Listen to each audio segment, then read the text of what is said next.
तुम्हें बाइक चलानी आती भी है या नहीं? तुम्हें मेहंदी लगानी आती भी है या नहीं?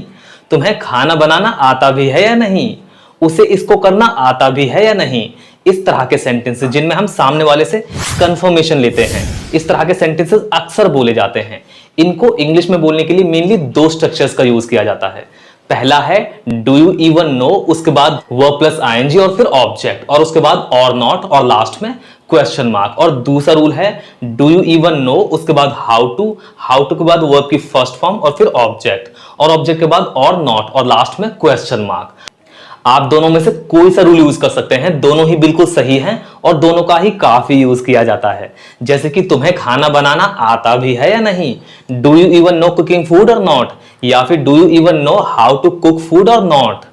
तुम्हें बाइक चलानी आती भी है या नहीं? Do you even know riding bike or not, या फिर do you even know how to ride bike or not. तुम्हें मेहंदी लगानी आती भी है या नहीं? Do you even know applying mehndi or not, या फिर do you even know how to apply mehndi or not. तुम्हें इंग्लिश बोलनी आती भी है या नहीं? Do you even know speaking English or not, या फिर do you even know how to speak English or not.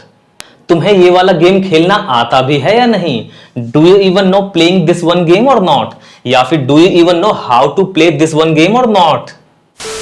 इसके अलावा अगर हम किसी और की बात कर रहे हैं तो रूल में थोड़ा सा चेंज होगा।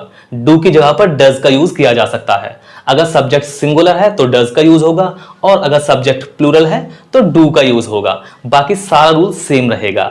जैसे कि उसे मेहंदी लगानी आती भी है या नहीं? Does she even know how to apply mehndi or not, या फिर does she even know applying mehndi or not. यहां पर हमने डज का यूज किया है क्योंकि शी जो है सिंगुलर सब्जेक्ट है। रिया को स्कूटी चलानी आती भी है या नहीं? Does Riya even know riding scooty or not, या फिर does Riya even know how to ride scooty or not. उन दोनों को तैरना आता भी है या नहीं? Do both of them even know swimming or not, या फिर do both of them even know how to swim or not. So guys, हमेशा की तरह होमवर्क की बारी। एक सेंटेंस आप सभी के लिए। तुम्हें कंप्यूटर चलाना आता भी है या नहीं? आपको ये सेंटेंस इंग्लिश में ट्रांसलेट करना है और कमेंट में लिखना है। देखना है कितने लोग सही ट्रांसलेट करते हैं। Best of luck. So guys, आज की इस वीडियो में बस इतना ही। आई होप कि आपको वीडियो पसंद आया होगा और आपको स्ट्रक्चर का यूज अच्छे से समझ में भी आया होगा। अगर आपको कोई भी डाउट हो तो हमेशा की तरह आप कमेंट में पूछ सकते हैं। तो मिलते हैं अगली वीडियो में एक नए लेसन के साथ। Till then take care.